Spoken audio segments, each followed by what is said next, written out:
MD की puppet हेरौं, उनीले पद पाए तर निर्णय अरूको चलाभित्र। यो केवल व्यक्ति होइन, यो सिस्टमको डरावनी कथा हो। आज म विश्लेषण गर्न जाँदैछु नेपालको विद्युत प्राधिकरणमा कार्यकारी निर्देशक हस्तान्तरणको घटनाक्रम। नेपाल विद्युत प्राधिकरणमा पछिल्लो 4 वर्षमा मन्त्री कार्यालय निर्णय तथा सर्वोच्च अदालतको फैसलाबीच नियुक्त हटाउने घटनाक्रम दोहोरिएको छ।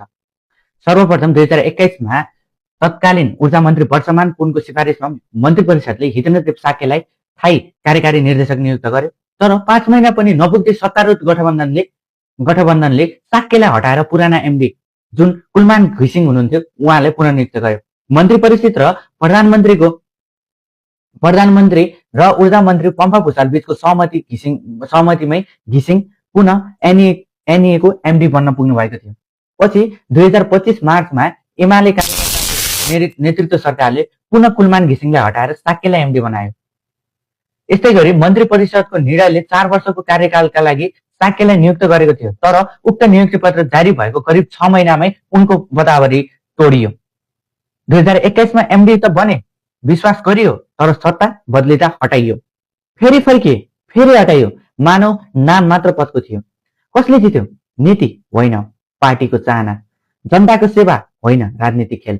अर्को घटनाक्रम जब 2082 असोजमा आयो, जब देशभर फैलिएको जेन्जी आन्दोलनपछि अन्तरिम नागरिक सरकारले गठित भयो। यसबेला कुलमान घिसिङ ऊर्जा मन्त्री हुँदै थिए। मन्त्री परिषदले 5 असोज 2082 को बैठकले साक्यलाई एनईबाट हटाएर पानी र ऊर्जा आयोग सचिवालयको ऊर्जा विशेषज्ञमा सरुवा गर्यो। तर एमडीमा मनोज सिरवा नियुक्त गरियो। साक्यलाई 4 वर्ष नियुक्तिले एमडी पदमा बसेको हुँदाहुँदै करिब 6 महिनामै हटाइएको र उनको स्वीकृति बिना नियुक्त गरिएको भन्दै यो निर्णय विवादित बन्न पुग्यो। अन्ततः सर्वोच्च अदालतले साक्यलाई पुनः कार्यकारी निर्देशक बनाउने आदेश दियो। तर सर्वोच्चले ऊर्जा मन्त्री कुलमान घिसिङको प्रस्तावलाई पूर्वाग्रह र प्रतिशोधपूर्ण ठहराउँदै कार्की सरकारको निर्णय रद्द पनि गरेको थियो। अदालतले फैसला पनि गर्यो कि नियुक्ति पत्र विपरीत र कानून नियम बिना गरिएको निर्णय हटाउने पूर्ण रूपमा अवैध हो। जब नियोग राजनीति बेचेको हुन्छ नि, कर्मचारी कागजी मुखौटा जस्तो हुन्छ भनेर सम्झिनुहोस्। हाम्रो प्रशासकहरू कार्यकाल पूरा गर्न पर्नुपर्छ, होइन झोला बोक्नुपर्छ। यसरी करिब 4 वर्षमा प्राधिकरणको नेतृत्वमा बारम्बार राजनीतिक हस्तक्षेप हुन पुगेको छ। एकातिर साक्य र घिसिङका पालामा पटक पटक सरकार र मन्त्री बदलिँदा नियुक्ति हटाइदो भयो। अर्कातर्फ सर्वोच्चले त्यस्ता निर्णयलाई न्यायसङ्गत नभएको जनाएको छ।